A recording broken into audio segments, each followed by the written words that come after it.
And it's a great little way of getting out for a wee in the middle of the night.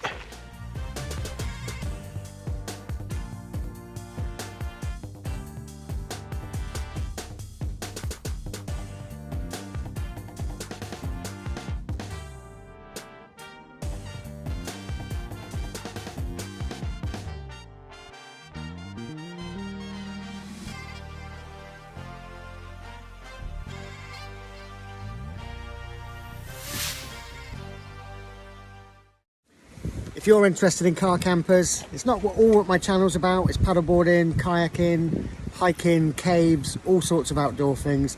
If you're interested in that sort of thing, please like and subscribe, and thank you very much. So this is the van. The van's called Bluebell.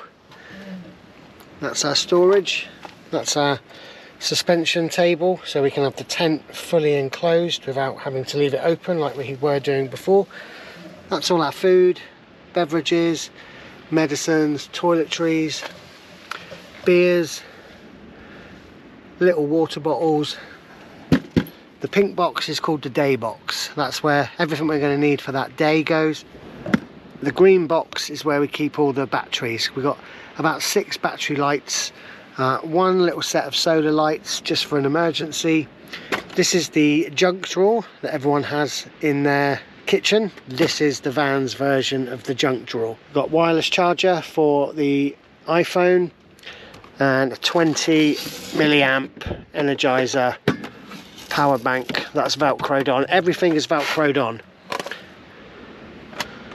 so none of it moves around. That's velcroed onto there. Everything stays. This is velcroed onto here. We've got a little pot there that holds my e-cigarette, wallet, phone, keys, change for parking.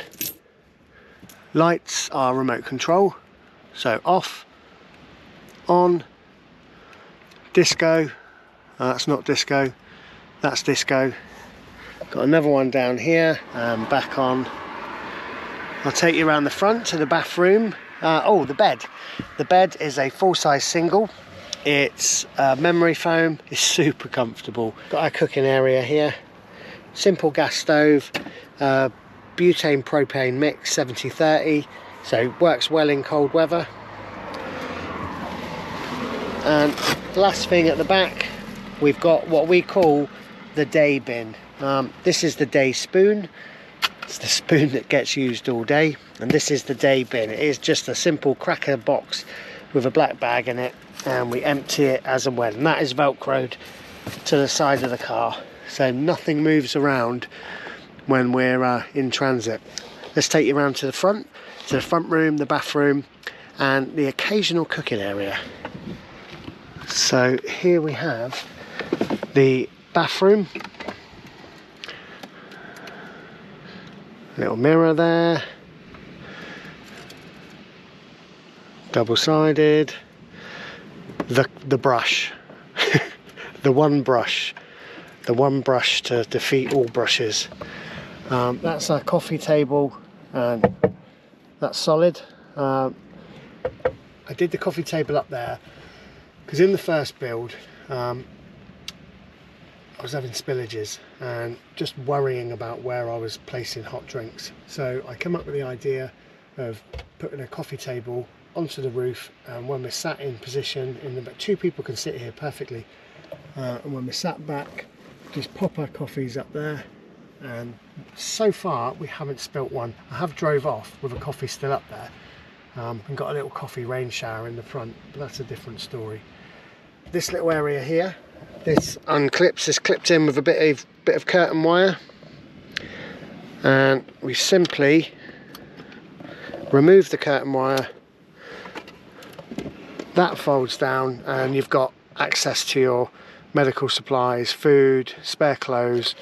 There is a light in there as well. And then that simply goes back in position. That clips back onto there, and then during driving that doesn't move. Another little feature I want to show you is We've got a fire extinguisher, a window breaker, seatbelt cutter, again velcroed on, and spare torch. As you can see, the tent's up and closed, and we're going to put the car into night mode now, which is sort of sleeping mode, and you'll see that why the tent is so good is because you can still cook.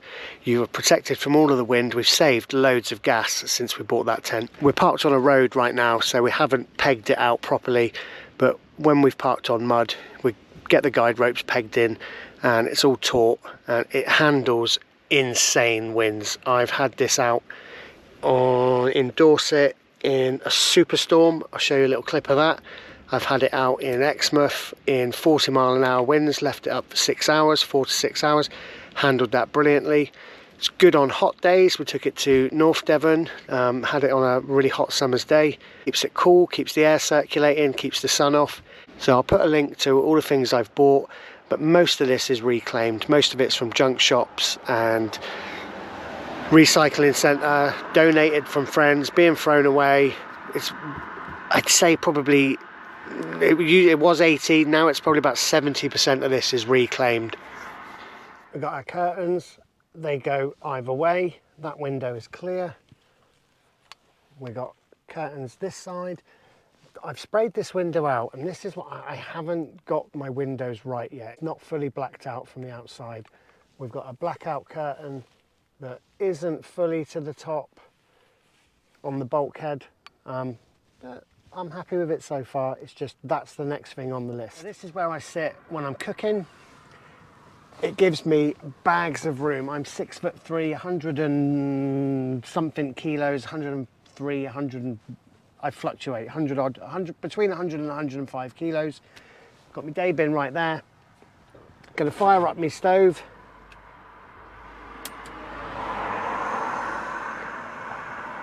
So I'm cooking here, I've got access to all my stuff. Carol sits up there, we're gazing out the window at the sea or gazing out the back. We can unzip the back, roll it up, and then we've got just a fly sheet so we can look out and no bugs and that can get in. This tent isn't it's not sealed. In Scotland, the midges would find their way in.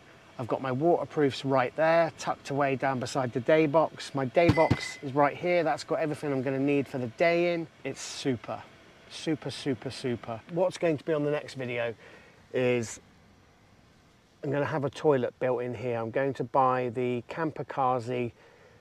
It's a plastic toilet with a bucket in it. A military friend of mine has showed me how to make the proper bags with the gel. So it seals the smell really. This is a confined space. Be fine with the window open, with the window. We do crack the windows, but with the tent on, because there is a real good circulation of air. The kettle's boiled already, and I'm going to build a wooden unit with a rubber seal. It's probably not going to be airtight, but it will help. So the bucket has a lid on it. The toilet has a lid on it, and the wooden cabinet that has the toilet inside it will have a lid as well. So there'll be 3 layers of smell protection. And to get rid of human waste, because a big part of what I do is about having as little impact on the area you visit as possible. Same as when we go wild camping, you visit, you leave no trace. That's going to be the same ethos here. We've got the day bin. We're normally parked up in places that have got waste bins, dog bins, but to carry human waste, we're going to follow the lead of the long distance kayakers, and they have a pipe that is cement sealed at one end and airtight a screw seal at the other end.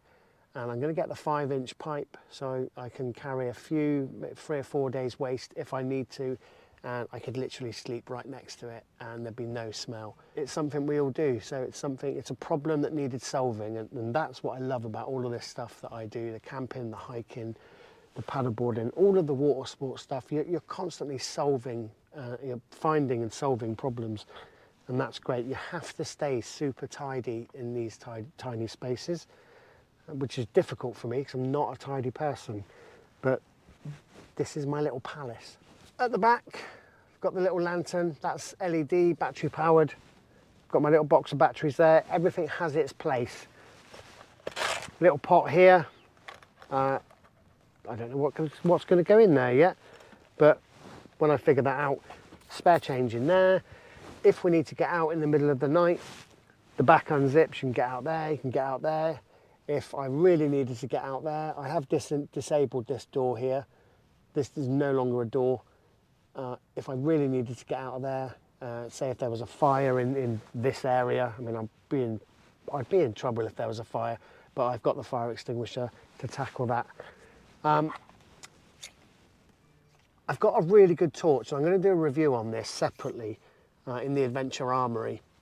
And this torch is a torch, and it's a great torch, but it's also, if I ever needed to, if somebody was harassing me outside of the car, and it does happen, we're in Dorset Saturday night trying to find somewhere to park up, and spoke to some locals at Corfe Castle, and one of the guys there said, you don't park there, the locals will come and scratch your car or let your tyres down. And I thought, well, that's one, it's criminal. You know, I'm 6'3", I'm a fairly able person, but I'd still find that quite intimidating. In here, in the middle of the night, not knowing what's out there. We're in the UK, we don't have guns, knives like other countries do. So this torch, 1, 2, 3, hit it 3 times, and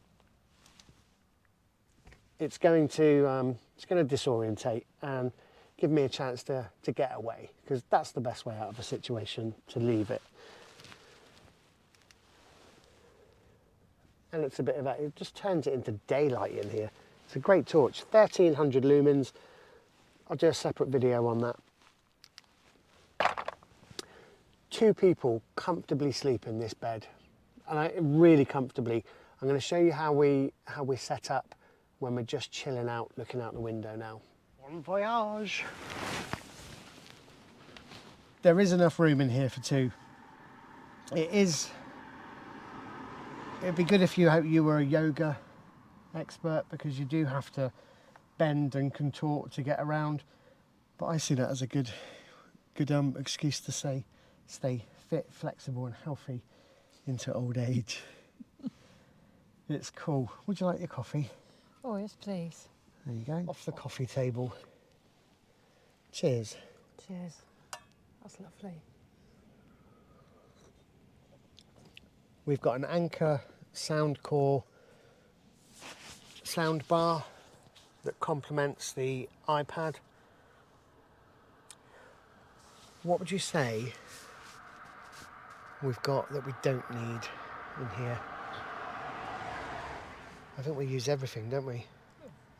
Well, we don't need the decoration, but it does look really nice.